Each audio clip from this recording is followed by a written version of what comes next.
दंडोत प्रणाम. मायबापू, आपलं विचार प्रकरण वचनाचे अर्थ पूर्ण झाले.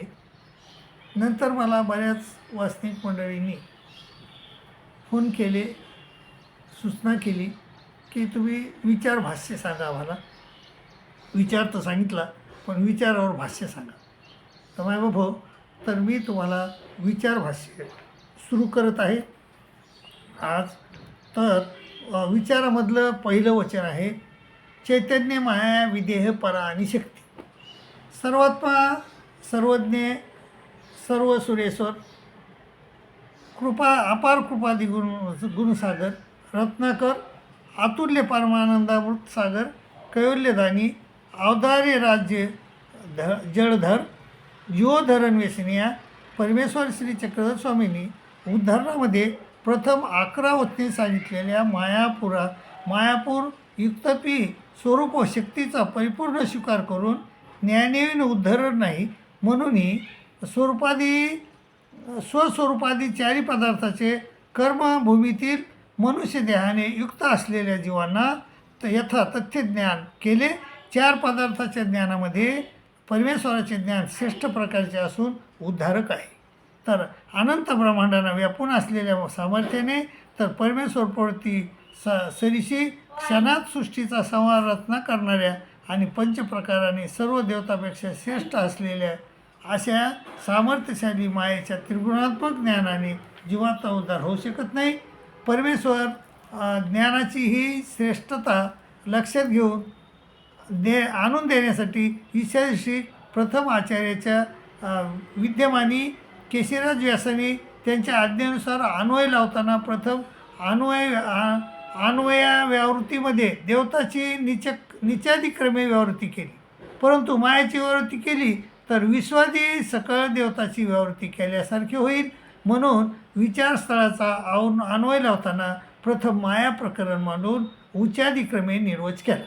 तर स्वरूप आणि सामर्थ्य इतर देवतेपेक्षा श्रेष्ठ असलेली माया परमेश्वर प्रवृत्तीची नित्य वाट पाहत असते.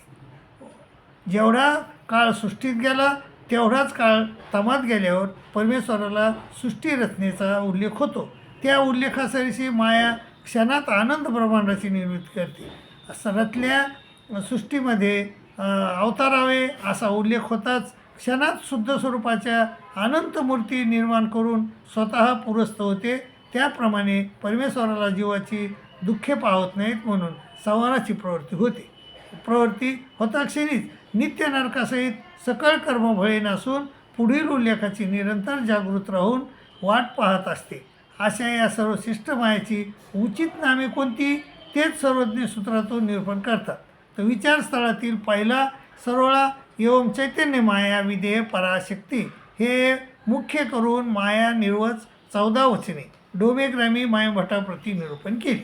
तर मायाबाबा, अन्यवृत्ती युगधर्म यामध्ये चैतन्यपद सांगितले, संहार संसरणामध्ये माया सांगितली, विद्यामार्गी विदेह सांगितले, निर्वचनी परा सांगितले आणि महावाक्य निर्वचनामध्ये शक्ती सांगितली. तर चैतन्य भिन्न, माया भिन्न, विदेह भिन्न, परा भिन्न आणि शक्ती भिन्न आहे असे म्हणावे काय? नाही. चैतन्य तेच माया, तेच विदेह, जे विदेह तेच परा आणि जे परा तेच शक्ती एवं अशा भिन्न नावाने ओळखली जाणारी माया एकच आहे. तर चैतन्य म्हणजे चेतने चित्तज्ञाने अथवा तिच्या ठिकाणी त्रिगुणात्मक ज्ञान असून त्या ज्ञानाची तिला जाणीव व अहंकारही आहे. माया म्हणजे स्वरूपी भाव, कापट्य भाव असून सकळ जीवाचा तिला मोह आहे. विदेह म्हणजे आपल्या स्वतंत्र्याने देह धारण करणे नाही म्हणून विदेह म्हणतात तिला. अथवा विदेह पदाचे 3 अर्थ सांगितले. देह धारण्याचा भाव नाही म्हणून विदेह, विगत देह आणि विपरीत देह म्हणून विदेह आणि विशेष देह म्हणून विदेह. परा म्हणजे पर जो परमेश्वर त्याने अहंकार केला म्हणून परा. सर्व देवतापेक्षा स्वरूप विकासार्थी पंचप्रकारार्थी ती परा आहे. सपुरार्थी श्रेष्ठ म्हणून परा. शक्ती म्हणजे सामर्थ्यवान, परमेश्वर क्षणात संहार रचना करते या अर्थाने सामर्थ्यवान. संहार संसरणामध्ये माया आणि चैतन्य या 2 पदाचा अर्थ केला. यात येथे टीकाकार विधेय पदापासून सुरुवात करतात.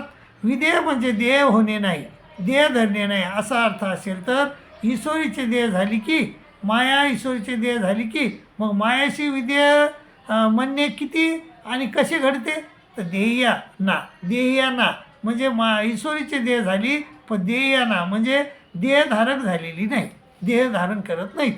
देहधारण तो ईश्वराची झाला. या अर्थाने माया कशी आहे ती विधेयकी म्हणजे ते म्हणजे पुरस्थ माया विधेयकी म्हणजे विधेयच आहे. अवतारासोबत ओळखणी माया देहधारी असते की नाही ते विधेयच की. अवतारी मात्र ओळख साधण्यासाठी ईश्वर मनोधर्माने ओळखणी माया विशेष देहधारी होते, पण इतर देहासारखा तिला स्थूल देह नसतो. दुसरे कर्मराटीचा तो कोणताच व्यापार करत नाही, मायेलाही त्या देहाचा अभिमान नसतो. तिसरे त्या देहसंबंधाने कोणास ओगटे गोमटे घडत नाही, म्हणून तिला विधेयच म्हणावे. प्रत्यक्ष देहधारी जीवासोबत संलग्न व्यापलेला असतो की आणि संलग्नाशी काही देवतात्व असे त्याला काय विधेय पदाला बाधा करण्यासाठी संलग्नाला देहधारी म्हणाल तर संलग्नाशी काय देवतात्व असे म्हणजे हाननी भजनी संलग्नाला काय वेगळी पात्रता असते का तर स्वतंत्र देह धारण करण्याचे सामर्थ्य संलग्नाजवळ नसते. आणि परातील ज्ञान थोयाच्या शक्तीमधील परा म्हणजे म्हणावे काय परा म्हणजे अंगीकारे.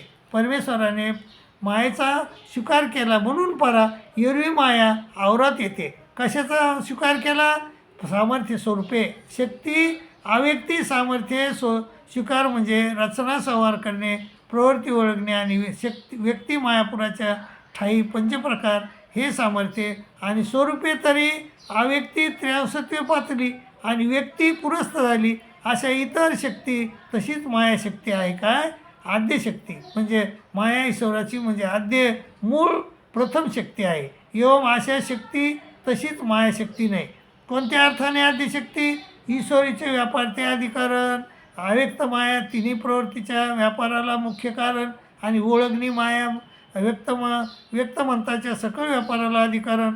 परमेश्वराचा व्यापार तिच्यामुळे चालतो तर माया श्रेष्ठ झाली असेल मग नाही. माया गुणवंती म्हणजे पंचप्रकारावंती आहे, धर्मवंती म्हणजे त्रिगुणात्मक आहे, नित्यबद्ध म्हणजे विकारवंती म्हणजे जीव मात्रिक ममता साधनवंताचा अभिमान दैवरसाचा अविकार याचे कार्य आहे तिच्या ठिकाणी.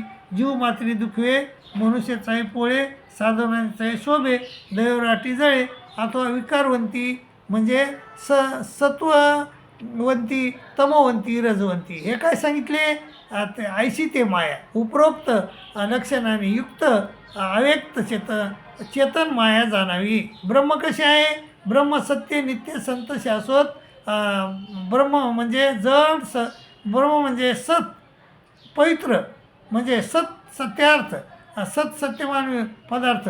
दुसरे विज्ञानाचे कार्य दाखविले नाही म्हणून सत्य. नित्य म्हणजे कालत्रयीन असणे. संत म्हणजे निर्विकार आहे, त्रिगुणात रहित आहे.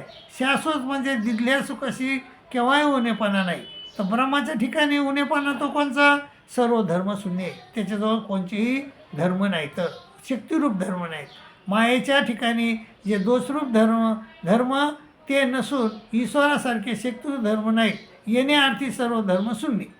तर उपरोक्त प्रकारे विशेषीला तो पदार्थ कोणता या ते ब्रह्मवलीजे याला सद्ब्रह्म म्हणावे.